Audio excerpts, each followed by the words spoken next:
I never thought a cactus could destroy my life until Margaret Henley decided it was too tall. It started on a Tuesday morning in September when I was working from home in my Phoenix suburb, fielding calls from my insurance consulting business. The doorbell rang at exactly 9:30, and through my front window, I could see a woman in a beige pantsuit holding a clipboard, her silver hair pulled into such a tight bun it looked painful. Mrs. Rodriguez, she didn't wait for me to confirm. I'm Margaret Henley, HOA Compliance Officer for Desert Bloom Estates. I'm here about your landscape violation. I glanced past her at my front yard, genuinely confused. The desert landscaping was immaculate. Professionally installed 2 years ago, when we moved in with native plants, decorative gravel, and a beautiful barrel cactus centerpiece that had become the neighborhood's conversation starter. I'm sorry, what violation? Margaret consulted her clipboard with theatrical importance. Your barrel cactus exceeds the maximum height restriction of 4 feet as outlined in Section 12.7 of the Community Guidelines. 4 feet. I stepped outside, the September heat hitting me like walking into an oven. That cactus is maybe 3.5 feet tall. I measured it myself yesterday evening. She pulled out a metal measuring tape. 4 feet 2 inches. I watched her stretch the tape from the base of the cactus to its rounded top, holding it at an impossible angle that added at least 6 inches to the measurement. You're measuring it wrong, I said, trying to keep my voice level. You can't include the gravel base and you're holding the tape crooked. Mrs. Rodriguez, I've been doing this for 7 years. The measurement is accurate. She snapped the tape closed. You have 14 days to bring your landscaping into compliance or face a $50 fine.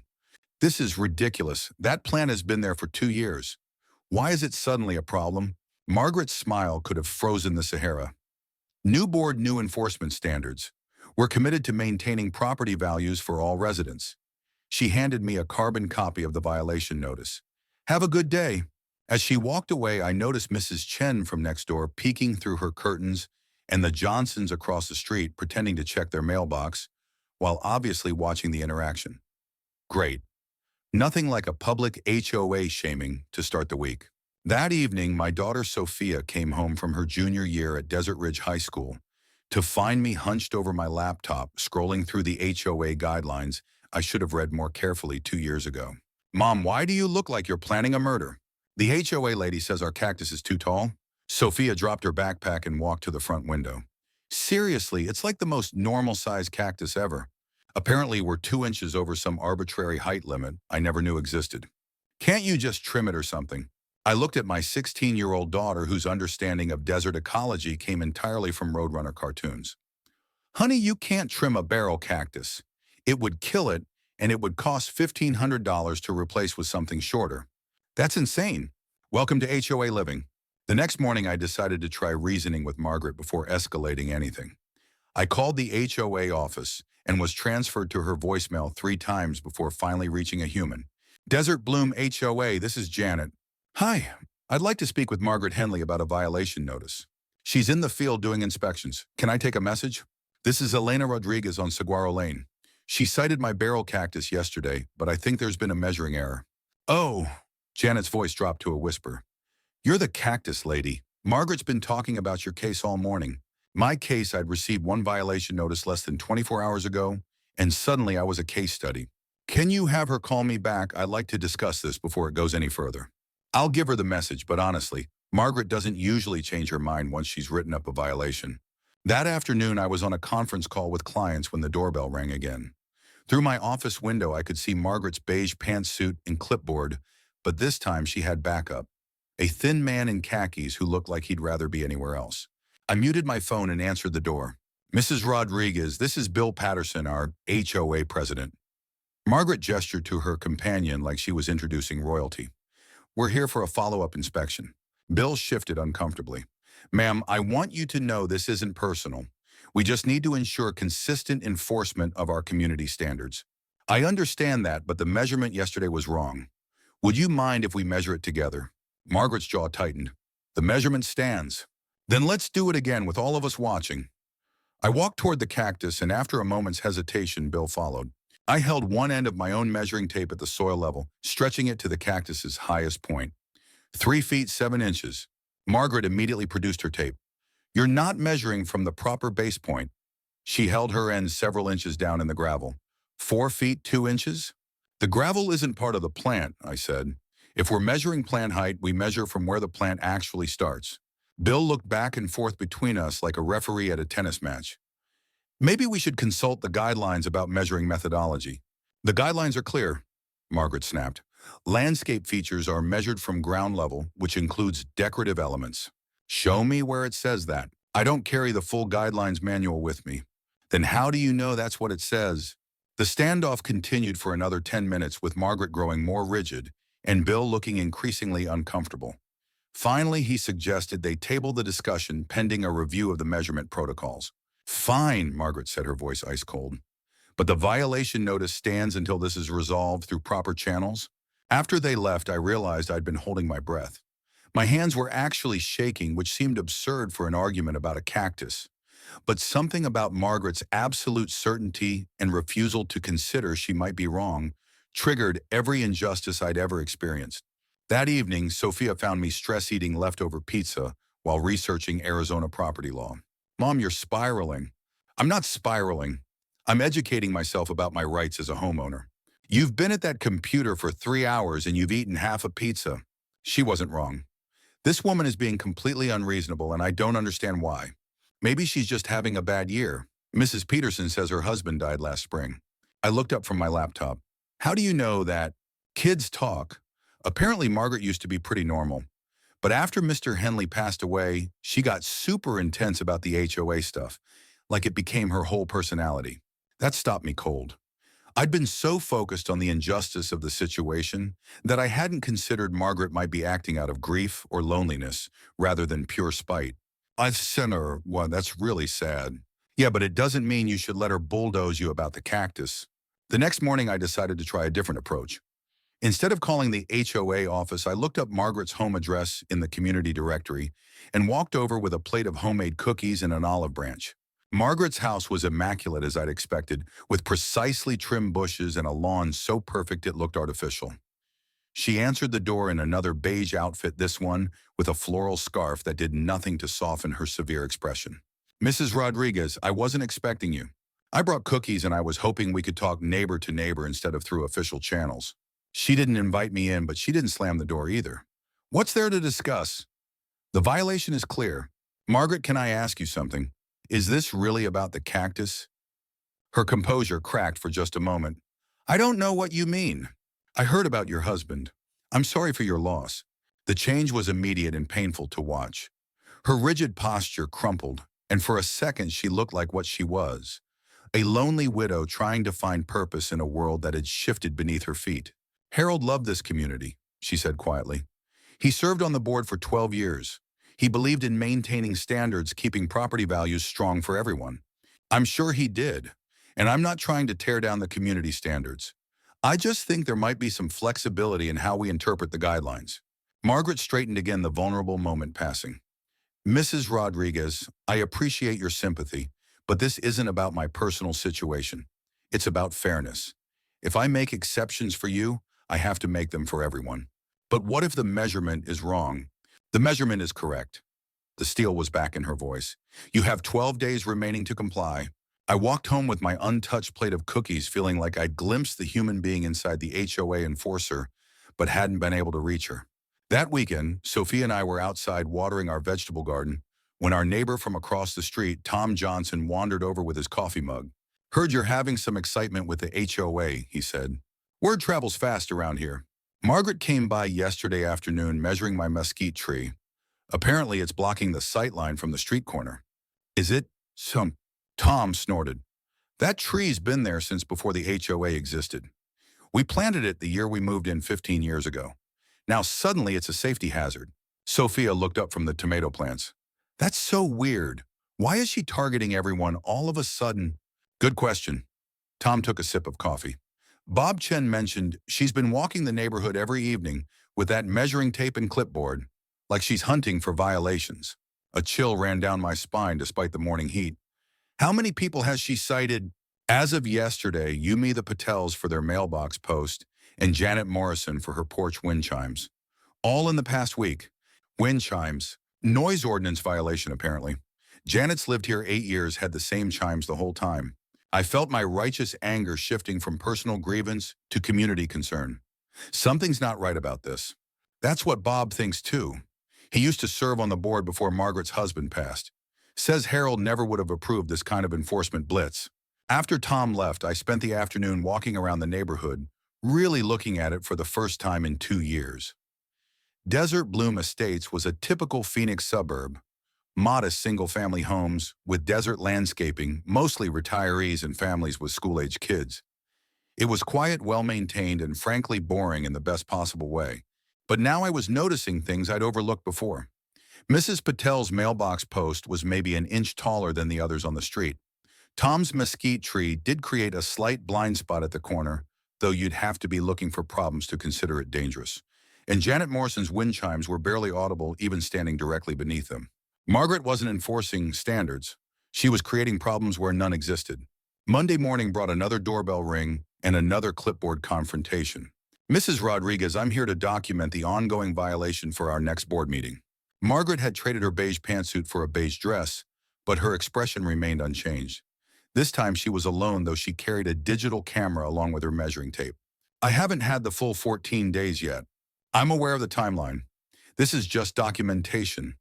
She proceeded to photograph my cactus from multiple angles, making notes on her clipboard between shots.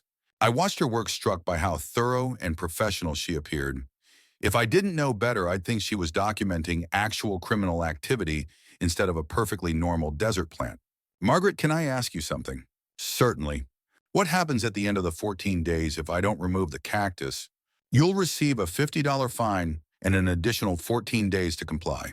And after that, another $50 fine and continued accrual until compliance is achieved or the matter is referred to the HOA's legal counsel. Legal counsel for a cactus. Margaret finally looked up from her clipboard. Mrs. Rodriguez, this may seem trivial to you, but property maintenance standards exist for a reason. When homeowners ignore established guidelines, it creates precedent for others to do the same. Eventually, the entire community deteriorates. But what if the guidelines are being interpreted incorrectly? They're not. How can you be so certain? For the first time since this whole thing started, Margaret hesitated.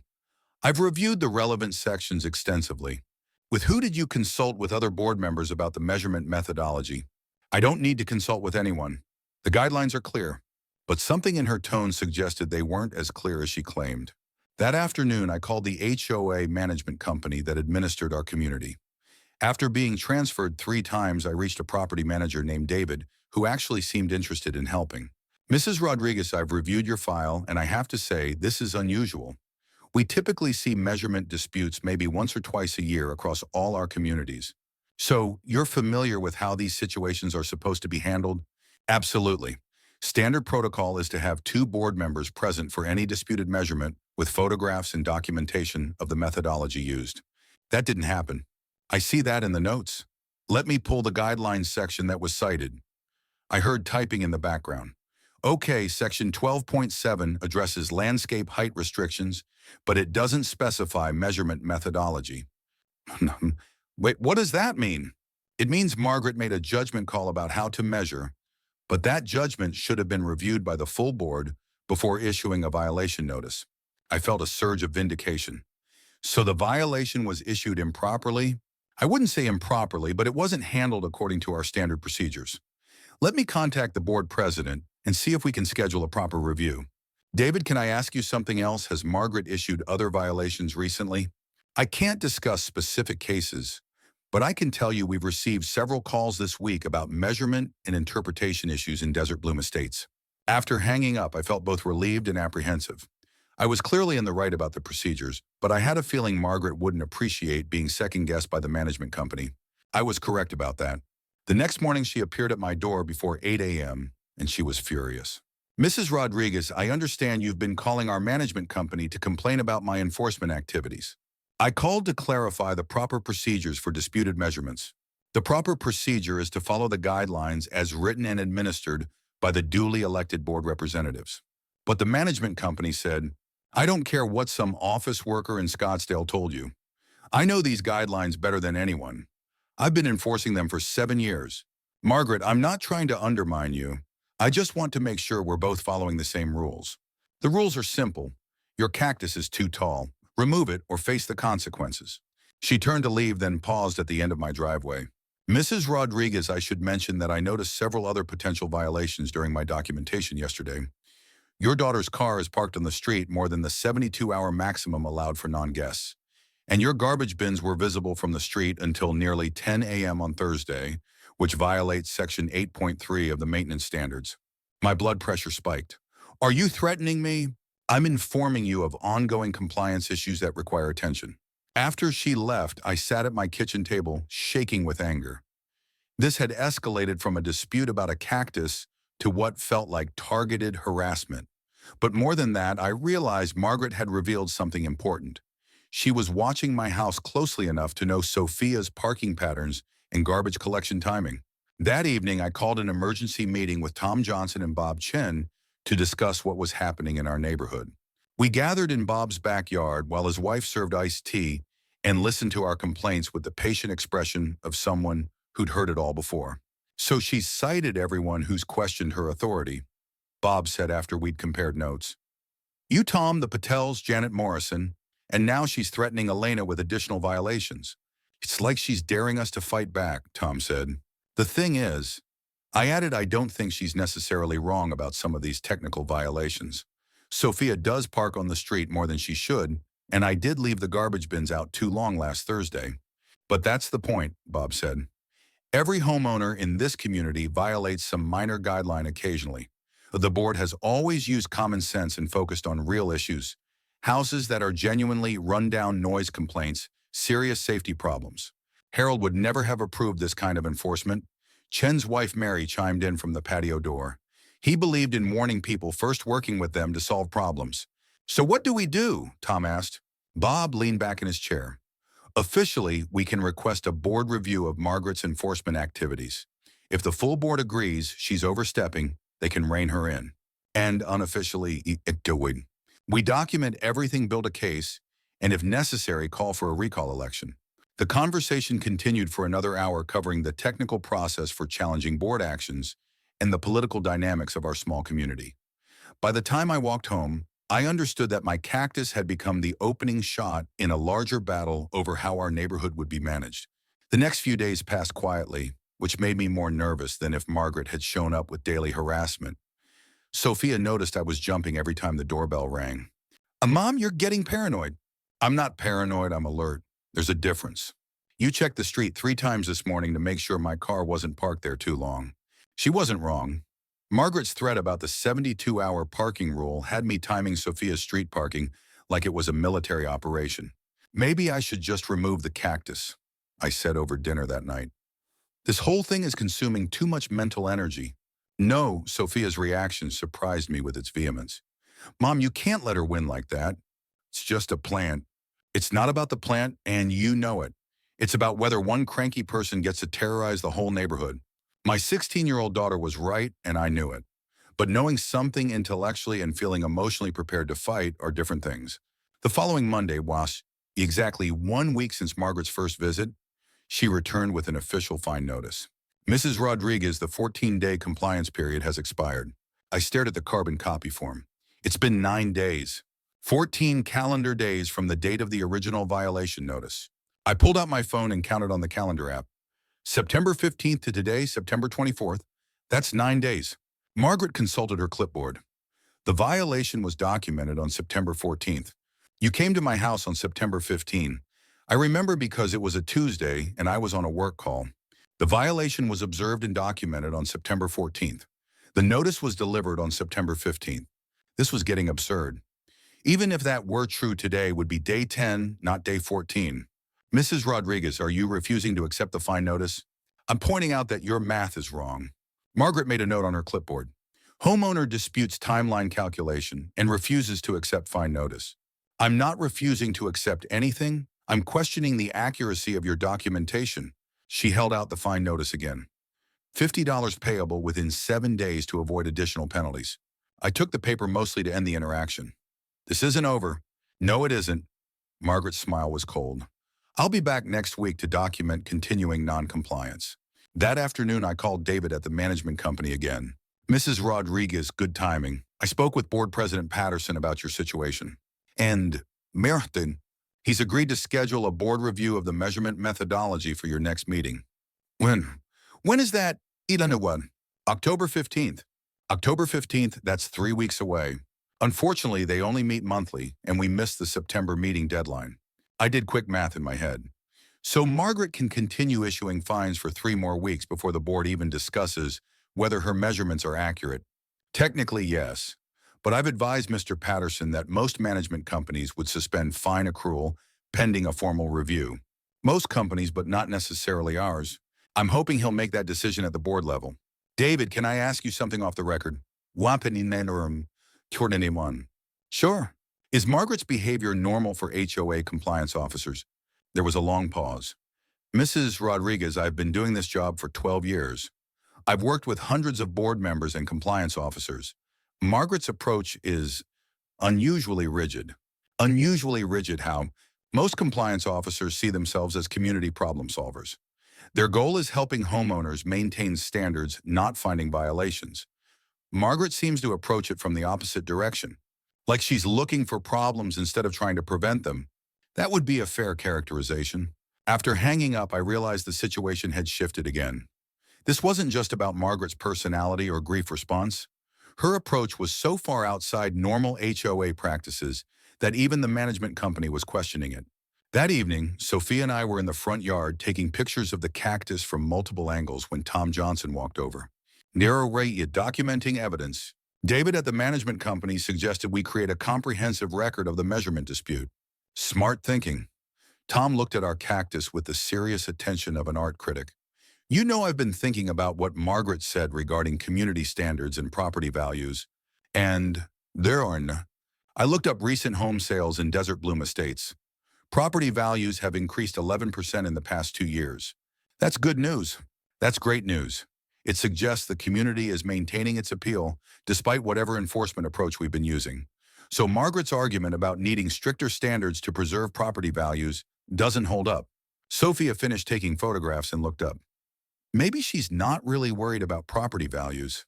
Mahina was, what do you mean? I asked. I mean, maybe she just likes being in charge of stuff.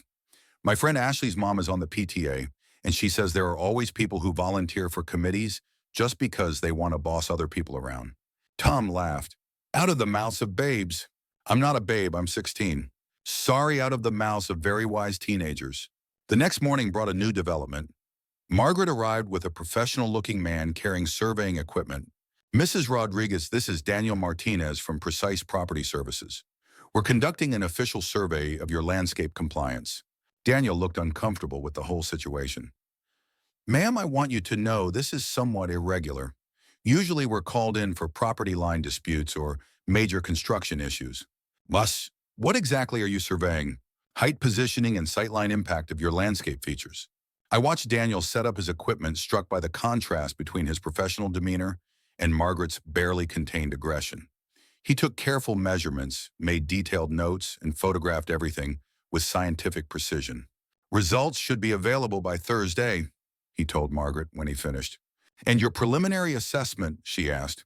I'd prefer to complete my analysis before making any statements. After they left, I had an idea. I called Daniel's company directly and spoke to the receptionist. Precise Property Services, how can I help you? Hi, I'm Elena Rodriguez. Daniel Martinez just completed a survey at my home, and I'd like to request a copy of the final report. Certainly, are you the client who requested the survey? Actually, I think the HOA requested it. I'm the homeowner. Oh, that's unusual. Typically, the property owner requests the survey, especially for landscape compliance issues. Is there any way I could get a copy? Let me check with Daniel when he returns. An hour later, Daniel called me back himself. Mrs. Rodriguez, I spoke with our receptionist about your request. I have to say, this whole situation seems odd from a professional standpoint. Odd how most HOA landscape disputes involve major issues: trees blocking traffic visibility, drainage problems, fire safety concerns. Your cactus is well within normal residential landscaping parameters. So why did Margaret hire you? Between you and me, I think she wants official documentation to support her position. But based on my measurements today, I'm not sure she'll get the results she's looking for. Can you tell me what you found? The survey isn't complete, but I can say your cactus measured 3 feet 8 inches from soil level to highest point. If the HOA guidelines specify 4 feet as the maximum, you're well within compliance. I felt a surge of vindication so strong I nearly dropped the phone. 3 feet 8 inches. Yes, ma'am. I use standard surveying methodology measuring from the base of the plant rather than including decorative gravel or elevated planting areas. Daniel, would you be willing to testify to that measurement at an HOA board meeting? If necessary, yes. My company's reputation depends on accurate documentation. After hanging up, I immediately called Bob Chen and Tom Johnson to share the news. Within an hour, both men were at my house, and we were planning our strategy for the October board meeting. So we have an independent surveyor confirming the cactus is in compliance, Bob said. And we have documentation that Margaret's measurement methodology is non-standard, Tom added. Plus, we can demonstrate a pattern of questionable enforcement affecting multiple homeowners. I concluded. The question is whether Bill Patterson and the other board members are willing to overrule Margaret. What do you think? I asked Bob. Bill's a decent guy, but he hates conflict. If Margaret presents her case confidently and we look like troublemakers, he might side with her just to keep the peace. So we need to look reasonable and professional. Exactly. Document everything. Stay calm. Focus on facts rather than personalities. That evening, I was researching HOA governance law when Sophia came home from school with news. Mom, you're famous. I turned to her, what, Mom? Well, neighborhood famous. Everyone at school is talking about the cactus lady who's fighting the HOA. Wonderful. I've become a local legend for all the wrong reasons. Actually, it's kind of cool. Jessica's mom said you're standing up for homeowner rights, and Tyler's dad wants to know if you need help with legal research. Tyler's dad, Mr. Henriksen, he's a lawyer or something. That got my attention. What kind of lawyer? I don't know, but Jessica said he handles real estate stuff. The next morning, I swallowed my pride and called Mr. Henriksen. It turned out he specialized in property law and had dealt with HOA disputes before. Mrs. Rodriguez, I've heard about your situation through the neighborhood grapevine. I have to ask, is this really worth fighting over? That's what I keep asking myself. What's your real concern? Is it the money, the principle, or something else? I thought about that for a moment. I guess it's the precedent. If Margaret can arbitrarily decide my cactus is too tall, despite professional measurements saying otherwise, what's to stop her from targeting other homeowners over equally arbitrary issues? That's actually a solid legal principle. HOA enforcement must be consistent and based on reasonable interpretation of written guidelines. So I'm not crazy for fighting this song. Not at all. In fact, if you can demonstrate selective or arbitrary enforcement, you might have grounds to challenge the entire violation process. What would that involve, Onimush? Documentation of enforcement patterns, evidence of proper procedures not being followed, testimony from affected homeowners. Basically, building a case that Margaret is exceeding her authority. And if we prove that, the board would be obligated to review her enforcement activities and potentially invalidate improperly issued violations. After hanging up with Mr. Henriksen, I realized the scope of this conflict had expanded far beyond my original concern. We weren't just challenging one violation, we were potentially challenging Margaret's entire approach to community management. The next few days were quiet on the Margaret front, which gave me time to prepare for the board meeting. I created a detailed timeline of events, gathered photographic evidence, and organized copies of all relevant documentation. On Friday afternoon, I received a call from David at the management company. Mrs. Rodriguez, I have some updates regarding your case. Good news or bad news? Mixed, I'm afraid. The good news is that Board President Patterson has agreed to suspend fine accrual pending the October meeting review. And the bad news, Margaret has requested permission to bring her own expert witness to challenge the survey results. Her own expert witness, apparently she's found someone willing to testify that landscape features should be measured from ground level rather than soil level. I felt my stomach sink. So we're going to have dueling experts arguing about measuring methodology? It looks that way. David, can I ask you something? In your professional opinion, is this level of dispute normal for HOA enforcement? Mrs. Rodriguez, in 12 years of managing homeowner associations, I've never seen a compliance officer request expert testimony for a height measurement dispute. Never, never. This level of resources for a minor landscape violation is unprecedented in my experience. After the call, I sat in my kitchen staring at my innocent barrel cactus through the window. What had started as a simple measurement dispute was turning into a legal showdown with expert witnesses and formal testimony. Sophia found me there an hour later, still staring. Mom, you look like you're planning something either really smart or really stupid. I'm trying to figure out why Margaret is investing so much time and energy into proving I'm wrong about a 3-foot cactus. Maybe she just really hates being questioned. Maybe, or maybe there's something else going on that I don't understand yet. That weekend, I decided to do some detective work. I walked through the neighborhood with a measuring tape and digital camera, documenting potential violations that Margaret had ignored. What I found was telling. The Williamses had a palm tree that was clearly over 6 feet tall. The Gonzalez family's decorative fountain created more sightline obstruction than Tom's mesquite tree. And Mrs. Patterson, the board president's wife, had a garden trellis that was obviously taller than my cactus. But none of these homeowners had received violation notices. I spent Sunday afternoon organizing my findings into a presentation for the board meeting.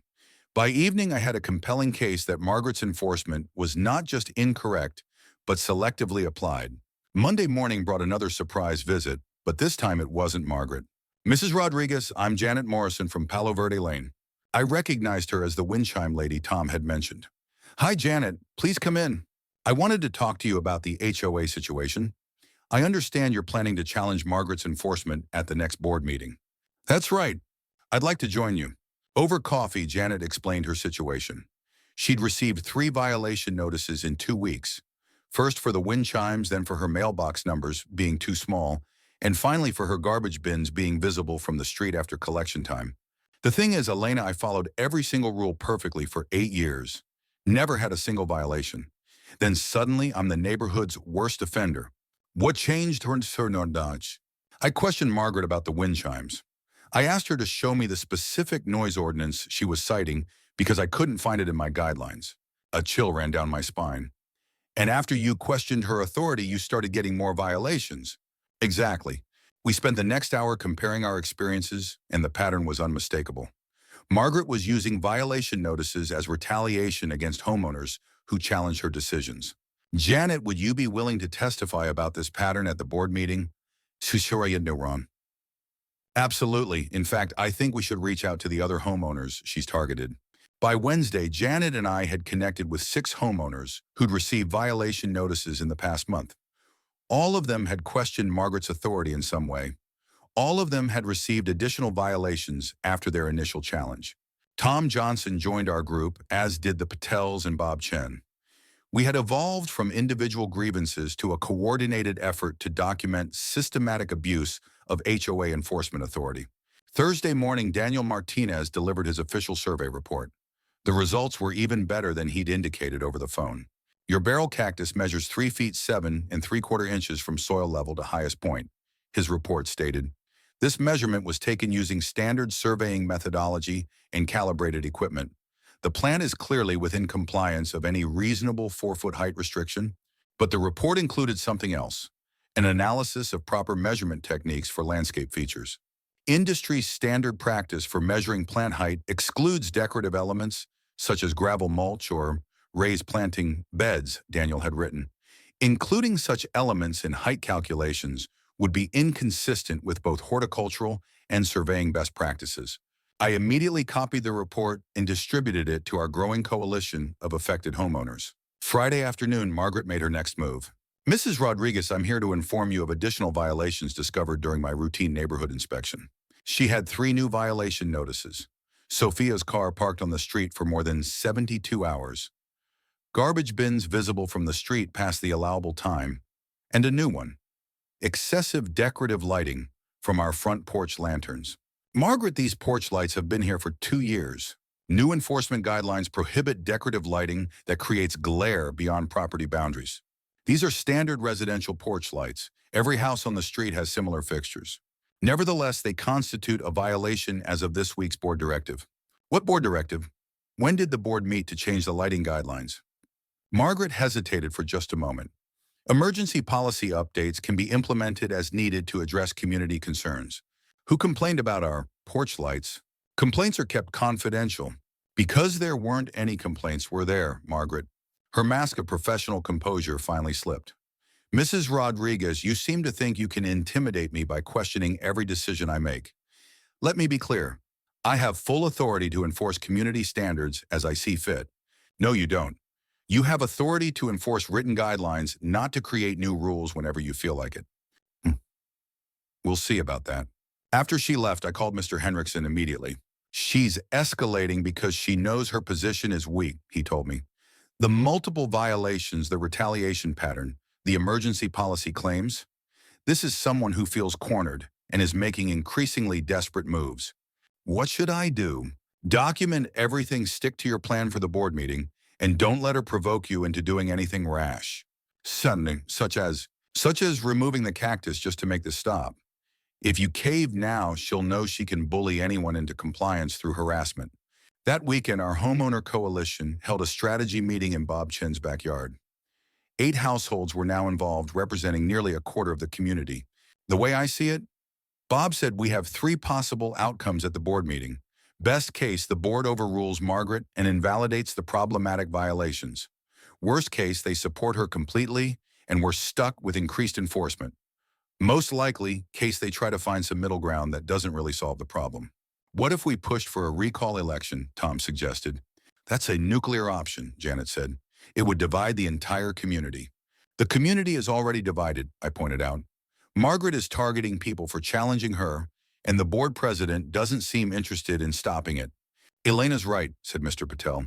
This isn't about individual violations anymore. It's about whether one person can use HOA authority to harass homeowners who question her decisions. We spent the next 2 hours refining our presentation for the board meeting, assigning roles and preparing for different scenarios. By the end of the afternoon, we had a comprehensive case documenting Margaret's overreach and a clear set of demands for reform. Monday morning brought an unexpected visitor, Bill Patterson, the board president. Mrs. Rodriguez, I hope you don't mind me stopping by unannounced. Not at all, please come in. Bill looked tired and stressed, like a man who'd signed up for a part-time volunteer position and found himself mediating a civil war. I understand there are some concerns about Margaret's enforcement activities. There are significant concerns, yes. I want you to know that the board takes these matters seriously. We've scheduled a full review of the disputed violations for our October meeting. Bill, can I speak frankly? Please do. This isn't just about disputed violations anymore. Margaret is retaliating against homeowners who challenge her decisions. She's creating new rules without board approval, and she's targeting people selectively while ignoring identical violations from other residents. Bill sighed. Elena, I know Margaret can be intense, but she's been a dedicated volunteer for this community for 7 years, dedicated to what harassing homeowners over perfectly normal landscape features. She believes in maintaining standards. She's created her own standards that don't exist in the written guidelines. That's what we're meeting to discuss. Bill, I have to ask, are you aware that Margaret has issued violation notices to 8 different homeowners in the past month, all of whom had previously questioned her authority? 8 homeowners. Their own. 8. All for minor issues that were previously ignored. All after they challenged her interpretation of the guidelines. Bill's expression grew more troubled. I wasn't aware the scope was that extensive. There's a pattern here that goes beyond zealous enforcement. This is systematic retaliation. That's a serious accusation. It's a serious situation. Bill left, promising to investigate further before the board meeting. I hoped he was sincere, but I wasn't optimistic about his willingness to confront Margaret directly. Tuesday afternoon, Sophia came home from school with interesting news. Mom, guess who's been asking questions about you at the grocery store? I probably don't want to know. Mrs. Henley. Ashley's mom works at Fry's, and she said Margaret was there yesterday asking the manager if you'd ever caused problems or complained about anything. That stopped me cold. She's investigating me at the grocery store, apparently, and she asked Mrs. Patterson if you'd ever caused problems at Sophia's school events. This is getting creepy. Yeah, Ashley's mom said it felt weird, like Margaret was trying to build a case against you or something. I immediately called Mr. Henriksen to report this development. That's harassment, he said without hesitation. Investigating someone's personal activities as part of an HOA dispute crosses the line from enforcement into stalking. What should I do? Document it, but don't confront her directly. If she's building a character assassination campaign, she's probably hoping to provoke you into an angry response she can use against you. So I should just let her dig into my personal life. For now, yes, but make sure you have witnesses to these activities. If this escalates further, you may need to consider a restraining order. Wednesday evening brought the most disturbing development yet. I was in my home office when Sophia knocked on the door. "Mom, there's someone taking pictures of our house." I looked out the window to see Margaret standing on the sidewalk with a professional-looking camera, photographing our front yard from multiple angles. "She's been there for like 10 minutes, Sophia said. I watched Margaret work systematically documenting every aspect of our landscaping, our mailbox, our porch lights, even our garage door. It felt like surveillance rather than routine inspection. When she noticed me watching from the window, Margaret waved cheerfully and continued taking pictures. I called Tom Johnson. "Margaret is outside photographing our house like it's a crime scene. She did the same thing to us yesterday afternoon. Spent 20 minutes documenting our front yard. This has to be illegal." It's probably not illegal, but it's definitely harassment. After Margaret finally left, I walked outside to check what she might have been photographing. Everything looked completely normal. Well-maintained landscaping, standard mailbox, ordinary porch lights. But then I noticed something that made my blood run cold. Margaret had left small orange flags stuck in our front yard at various points. When I examined them more closely, I realized she was marking measurement points for potential violations. She wasn't just documenting our current landscape, she was planning future enforcement actions. I immediately took pictures of the flags and called our homeowner coalition for an emergency meeting. Thursday evening, 10 households gathered in Tom Johnson's backyard to discuss escalation strategies. She's surveilling our properties and marking them for future violations.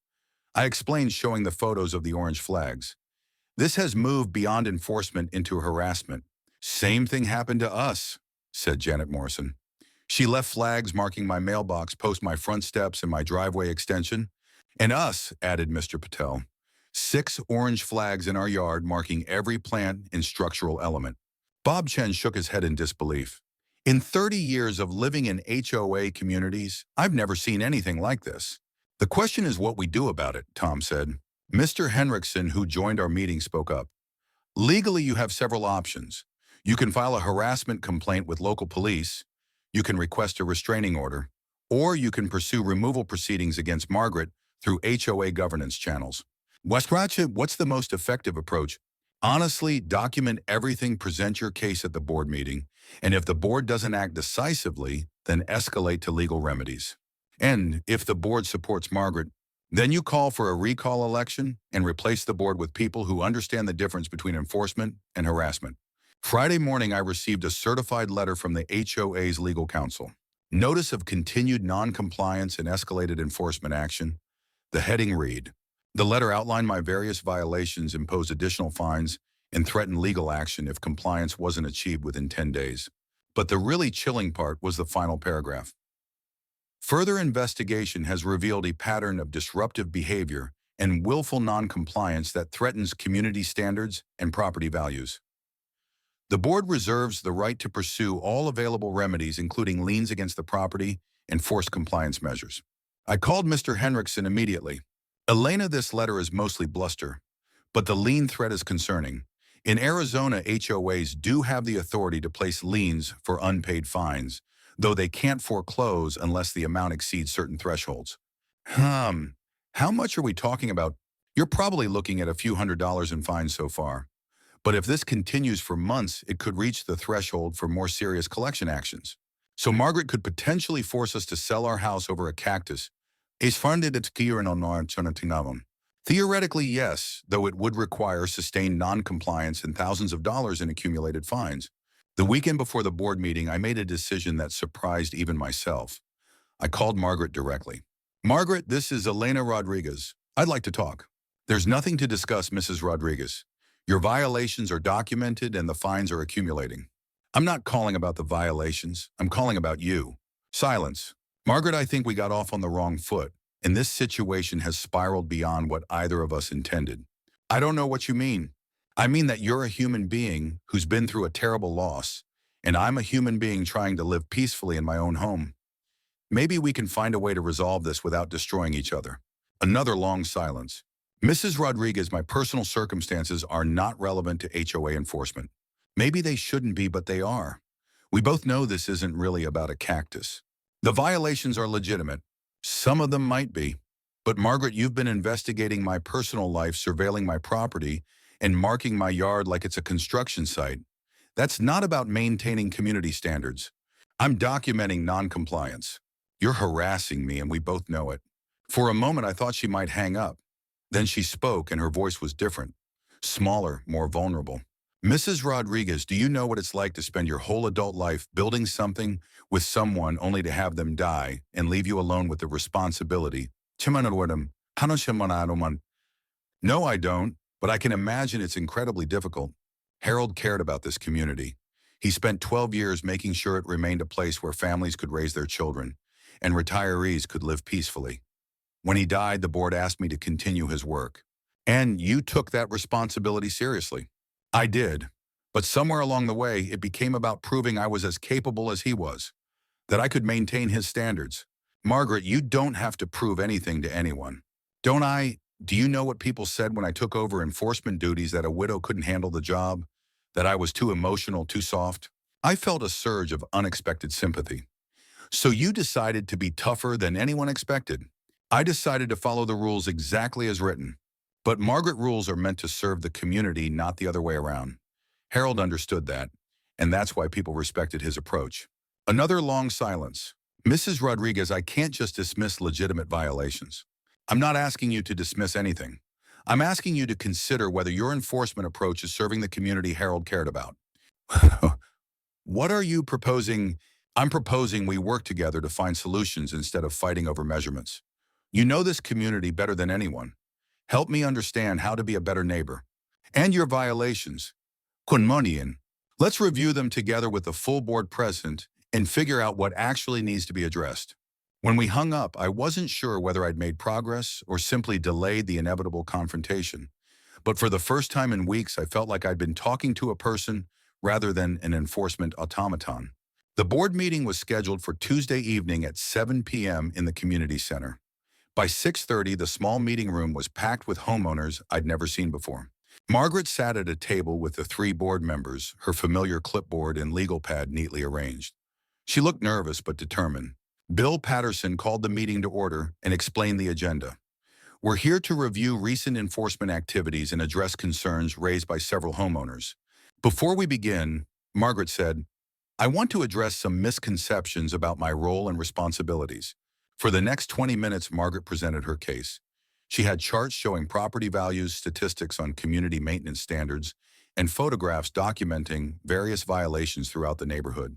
Her presentation was professional, thorough, and completely tone-deaf to the actual concerns being raised. When she finished, Bill invited me to present our perspective. I stood up suddenly, nervous in front of 40-odd neighbors, and began with the professional surveyor's report about my cactus. The independent survey confirms that our barrel cactus is 3 feet 8 inches tall, well within the 4-foot guideline limit. I then presented our documentation of selective enforcement retaliation patterns and procedural violations. This isn't about individual homeowners trying to avoid responsibility, I concluded. This is about ensuring that HOA enforcement serves the community rather than the other way around. The discussion that followed was heated but civil. Homeowner after homeowner shared experiences of questionable enforcement actions, while a few residents defended Margaret's commitment to maintaining standards. The turning point came when Mrs. Patterson, the board president's wife, stood up. I need to say something that's difficult for me personally. Margaret, you cited Elena's cactus for being over 4 feet tall, but the garden trellis in my front yard is clearly taller than her cactus, and I've never received a violation notice. The room went completely silent. I don't think Elena is getting special treatment because she's challenging you. I think she's getting harsh treatment because she challenged you. Bill Patterson looked mortified, but he didn't contradict his wife. Margaret's response revealed everything about her mindset. Mrs. Patterson, your trellis serves a functional purpose, supporting climbing plants. Decorative elements like Mrs. Rodriguez's cactus are held to different standards. Where in the guidelines does it distinguish between functional and decorative landscape features? Bob Chen asked. Margaret consulted her legal pad. It's implied in the intent of the height restrictions. Implied by whom? By reasonable interpretation of the guidelines. Margaret, I said gently, that's exactly the problem. You're making interpretative decisions and then enforcing them as if they're written rules. The debate continued for another hour, with board members asking increasingly pointed questions about Margaret's methodology and decision-making process. Finally, Bill Patterson called for a board vote on 3 issues: whether my cactus violation should be dismissed, whether Margaret's enforcement procedures needed review, and whether the recent pattern of multiple violations warranted investigation. The votes were unanimous: dismiss the cactus violation, require procedural changes, and investigate the enforcement pattern. Margaret accepted the decisions with professional composure, but I could see she was devastated. After the meeting, she approached me as I was gathering my papers. "Mrs. Rodriguez, I want you to know this wasn't personal. I know it wasn't Margaret, but it became personal for both of us. I was trying to do what Harold would have done. Harold would have talked to me about the cactus before writing a violation notice. Harold would have worked with homeowners to find solutions instead of looking for problems." Margaret nodded slowly. "You're probably right. Margaret, the community needs someone who cares about maintaining standards. But we need that person to remember that the standards exist to serve the neighbors, not to prove a point. I may not be the right person for this job anymore. Maybe not in the way you've been doing it, but there's a difference between being wrong about methods and being wrong about caring." 3 weeks later, Margaret submitted her resignation as compliance officer. The board appointed a 3-person committee to handle enforcement activities with built-in checks and balances to prevent future abuses. The orange flags disappeared from neighborhood yards. The retaliatory violations were formally dismissed, and my barrel cactus continued growing peacefully in our front yard, now measuring 3 feet 9 inches tall. Sophia found me watering it one evening a month after the board meeting. "Mom, do you think you and Mrs. Henley will ever be friends?" "I doubt we'll be friends, but I hope we can be neighbors." "Well, what's the difference?" Friends have to like each other. Neighbors just have to respect each other." "And do you respect her?" I thought about that while adjusting the soaker hose around the cactus base. I respect that she was trying to honor her husband's memory by taking care of the community he loved. I just wish she'd understood that the best way to honor someone isn't to become a rigid version of who you think they were. That's kind of sad. Yeah, it is, but it's also human. Margaret still lives 3 streets over, and we nod politely when we pass each other at the mailbox or grocery store. She started volunteering at the community library instead of the HOA, which seems like a better fit for her organizational skills and attention to detail. The new enforcement committee takes a collaborative approach, working with homeowners to address genuine maintenance issues while avoiding the nitpicky harassment that characterized Margaret's tenure. Property values have continued rising, and the neighborhood feels more like a community again. As for my cactus, it's now 4 feet 1 inch tall, officially in violation of the height restriction that started this whole mess. But when the committee sent their annual compliance inspection notice, it mentioned that the guideline would be amended to reflect standard horticultural measurement practices. Sometimes the best way to win a fight is to help your opponent find a graceful way to lose it. This is a dramatized story inspired by common HOA disputes, not legal advice.